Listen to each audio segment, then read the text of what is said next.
Morning dear student, welcome back to our next Hindi classes. Previous video में हमने chapter number 12 complete किया। आज हम चैप्टर नंबर 13 स्टार्ट करेंगे, तो आप सभी रेडी हो जाइए। चैप्टर नंबर 13 और पेज नंबर 85। देखिए, चैप्टर नंबर 13 का शीर्षक क्या है? कोणार्क की आत्मकथा। ये एक आत्मकथा है। आत्मकथा यानी खुद से जो कथा कही जाती खुद की, उसको कहते हैं आत्मकथा। अब इसमें क्या दिखाया गया? यह पाठ उड़ीसा के प्रसिद्ध सूर्य मंदिर कोणार्क के आत्मकथा के रूप में है। यानी सूर्य मंदिर कोणार्क की ये आत्मकथा लिखी गई है। इस पाठ में कोणार्क मंदिर अपनी कहानी स्वयं सुनाते हुए उल्लेख करता है। यानी वो अपनी कहानी सुना रहा है कोणार्क मंदिर कि वह उड़ीसा के 3 स्वर्णिम नगरियों भुवनेश्वर, कोणार्क और पुरी के त्रिकोण में स्थित है। कहाँ पे स्थित है वो? 3 स्वर्णिम नगरियाँ भुवनेश्वर, कोणार्क और पुरी के त्रिकोण में स्थित है, जो भारत के गौरवमय इतिहास का प्रतीक है। कोणार्क के सूर्य मंदिर को बनवाने का श्रेय पूर्वी गंगा राजवंश की राजा नरसिंह देव को है। यानी राजा नरसिंह देव थे, पूर्वी गंगा राजवंश के राजा थे वे। उन्होंने ये मंदिर बनवाया था। इसके निर्माण में 1200 कलाकार, शिल्पकार, स्थापत्य कलाविद 12 वर्षों तक रात दिन लगे रहे। यानी उसका जब निर्माण हुआ तो कितने 1200 कलाकार और शिल्पकार और जो स्थापत्य कलाविद इसमें लगे रहे। 12 वर्षों तक रात दिन लगे रहे और तब जाकर यह भव्य रूप ले पाया। आज कोणार्क की कला की चर्चा विश्व भर में हो रही है। ठीक है, अब हमने इस चैप्टर का परिचय पढ़ा। अब हम इसको विस्तार से पढ़ते हैं। क्या लिखा है? जिस सौर मंडल का तुम्हारी पृथ्वी एक भाग है, उसका सबसे महत्वपूर्ण और शक्तिशाली अंश सूर्य है। यानी सौरमंडल में पृथ्वी एक भाग है और इसका सबसे शक्तिशाली अंश कौन है? सूर्य है, जो ऊर्जा, शक्ति, ज्योति तथा ऊष्मा का क्या है? अथाह पुंज है। ठीक है, तो ये क्या है? सूर्य एक यानी ऊर्जा, शक्ति और ज्योति तथा ऊष्मा का एक स्रोत है। वहाँ से हमें क्या क्या मिलती है? ऊर्जा भी मिलती है, शक्ति भी मिलती है, ज्योति तथा ऊष्मा सभी इससे मिलती है, सूर्य से। ठीक है, सूर्य से हमें ऊर्जा, प्रकाश, ऊष्मा, शक्ति तथा चेतना मिलती है। समय का चक्र सूर्य द्वारा ही संचालित होता है। समय का भी पता चलता है इससे, है ना, कि दिन हुआ कि रात हुई, तो उसका चक्र भी समय का जो फिर चलता रहता है वो सूर्य द्वारा ही रात दिन का इसका पता चलता है। रात दिन का निर्माता ही सूर्य है। सूर्य ही दिशाभान कराता है तथा रंगों की दुनिया में भी हमें सूर्य ही दिखता है। ये दिशा का भी ज्ञान कराता है, पूर्व दिशा, उत्तर दिशा, और रंगों का ज्ञान भी इसी से होता है।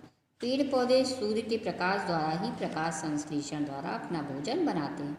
पेड़ पौधे अपना भोजन, हरे पेड़ पौधे सूर्य प्रकाश की उपस्थिति में ही बनाते हैं, है ना, प्रकाश संश्लेषण किया था, जिससे जीव जंतु मानव सभी जीवित हैं। जल चक्र, नाइट्रोजन चक्र सभी कुछ सूर्य द्वारा ही संचालित होता है। जल का चक्र भी, नाइट्रोजन चक्र भी सभी सूर्य के द्वारा ही संचालित होता है। यही कारण है कि सूर्य हमारे जीवन का आधार कहलाता है। सूर्य कौन है? हमारे जीवन का आधार है।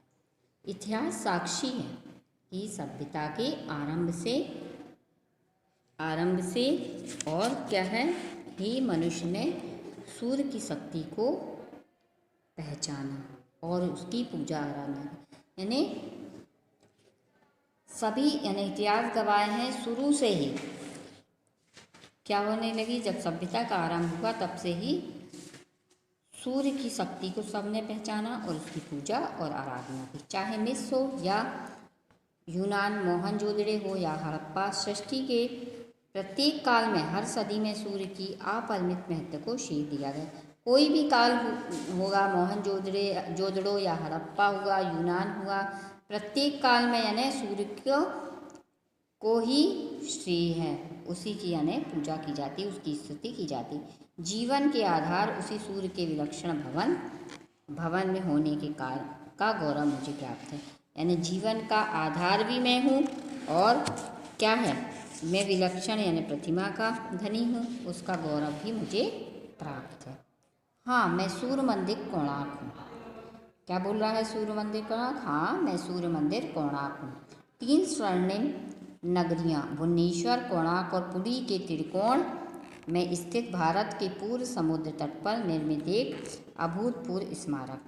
यानी क्या बताया जा रहा है, यानी 3 नगरी भुवनेश्वर, कोणार्क और पुरी के त्रिकोण में, तीनों के बीच में मैं बसा हूँ। और भूतपूर्व स्मारक भारत के गौरवमय इतिहास का प्रतीक, कला की उन्नत अवस्था का द्योतक और मानव की सबसे उत्कृष्ट और उदात्त भावना का उदाहरण। मानव ने सबसे अच्छा यानी मेरा निर्माण किया है और सबसे ऊंचा उत्कृष्ट हूँ मैं इस सबका, और सबकी भावना भी मुझसे जुड़ी है, इसका मैं उदाहरण हूँ। अब मुझे बनवाने का श्रेय पूर्वी गंगा राजवंश के राजा नरसिंह देव प्रथम को है। किसने मेरा निर्माण करवाया? राजा नरसिंह देव प्रथम ने। कहते हैं मेरा निर्माण 13वीं सदी में राजा नरसिंह देव द्वारा अपनी विजय पताका फहराने और अपनी कीर्ति को सबके सामने प्रदर्शित करने के लिए हुआ। यानी उनने किसके लिए करवाया था मेरा निर्माण 13वीं सदी में? कि अपनी विजय पताका के लिए, कि मैं विजय हुआ और अपनी कीर्ति को सबको प्रदर्शित करने के लिए मेरा निर्माण हुआ। मैं जब बनकर तैयार हुआ तो मेरा सौंदर्य विलक्षण था। मेरा जब निर्माण हुआ तो मेरा सौंदर्य क्या था? विलक्षण।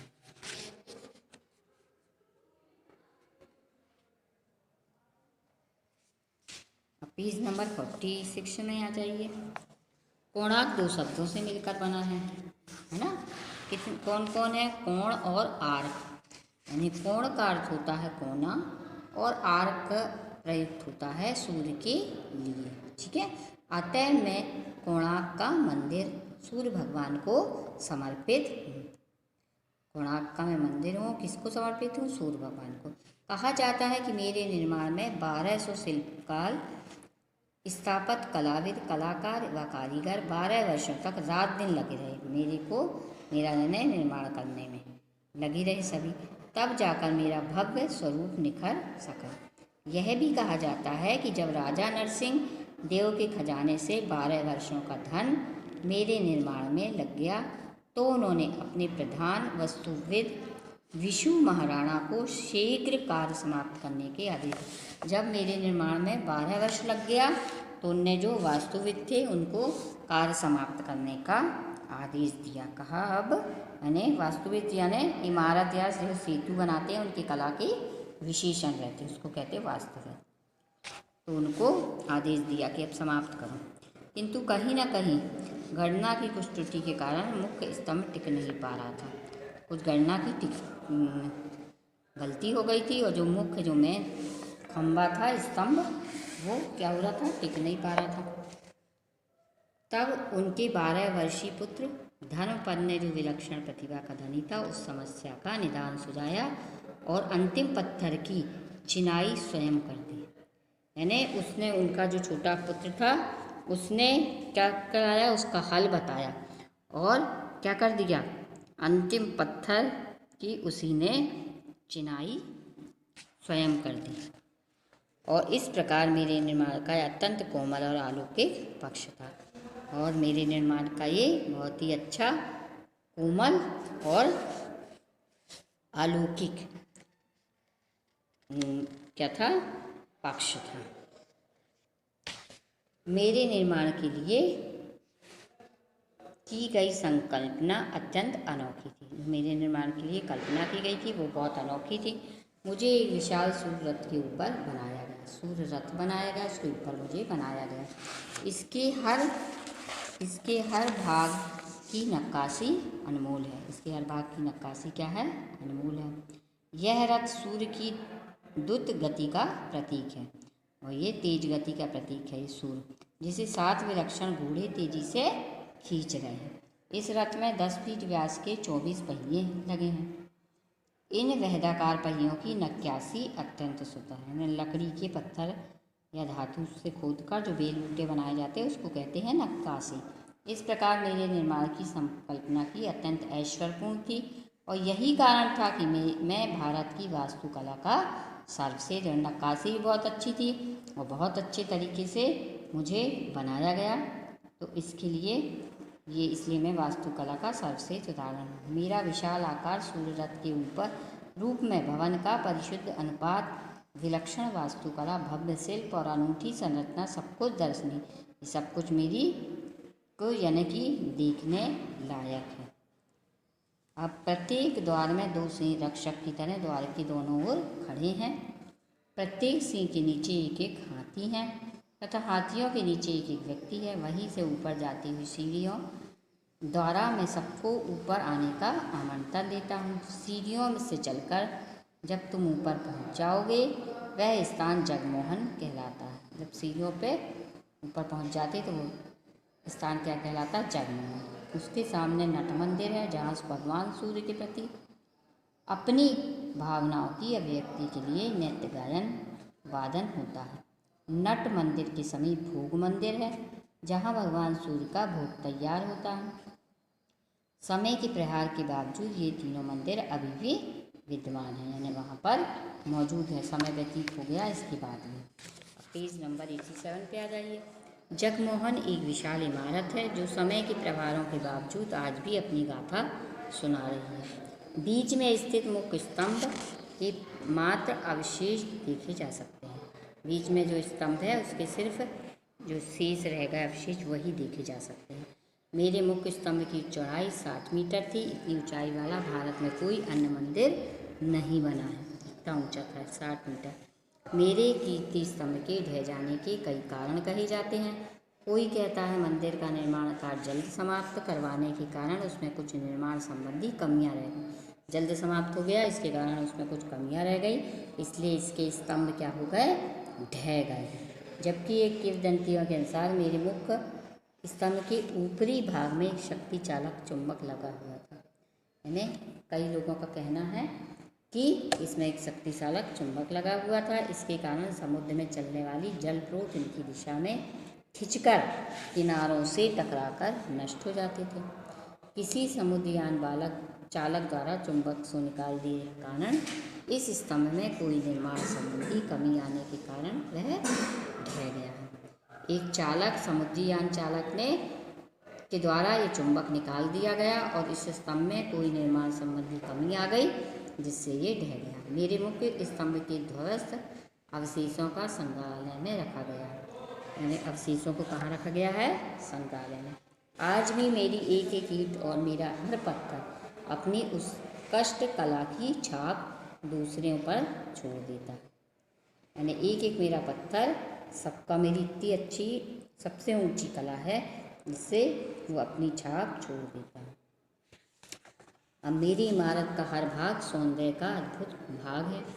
हर सौंदर्य की द्रव्यगुणित करने वाला दृश्य, देवी देवताओं की भव्य मूर्तियाँ, राजा महाराजाओं के दरवाजे की दृश्य, स्वर्ग की अप्सराएं और गंधर्व लोक के चरित्र, संगीत, गायक, नर्तक, नृत्यांगनाएं, साजिंदे, प्रेमी प्रेमिका, प्राकृतिक दृश्यों के चित्र, युद्ध के मैदान के जीवंत चित्र, स्त्री पुरुष के विभिन्न भावों के प्रकट करती हुई मूर्तियाँ तथा तरह तरह के 2000 से भी अधिक पशु पक्षियों के चित्र सभी ओर अंकित है।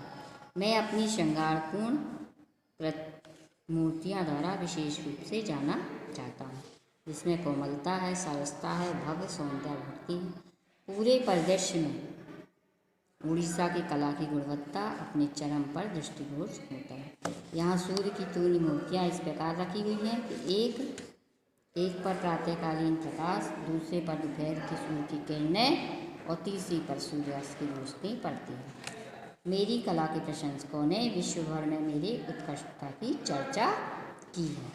प्रतिवर्ष होने वाला कोणार्क समारोह जब खुले रंगमंच में मेरी इमारत के परिप्रेक्ष्य में होता है तो तो मैं आनंद के अतिरेक से फिर से आंसू बहाने लगता हूँ। राष्ट्रीय स्मारक निधि के रूप में मुझे घोषित किया जाने में अत्यंत गौरवान्वित है। राष्ट्रीय स्मारक इसको घोषित किया गया और इसके लिए मैं बहुत गौरवान्वित हूँ। महाकवि टैगोर के शब्दों की मौन प्रतिध्वनि करता हूँ जब उन्होंने मात्र मेरे भग्नावशेषों के लिए यह उक्ति की थी। इन पत्थरों की भाषा मनुष्य की भाषा को कहीं पीछे छोड़ देती है। तो ये आपका लेसन समाप्त हुआ और ये किसने लिखा है? डॉक्टर मधुकर। ठीक है बच्चों, नेक्स्ट वीडियो में आपसे फिर मिलेंगे। तब तक के लिए टेक केयर। आप पढ़िएगा, इसको रीडिंग करिए।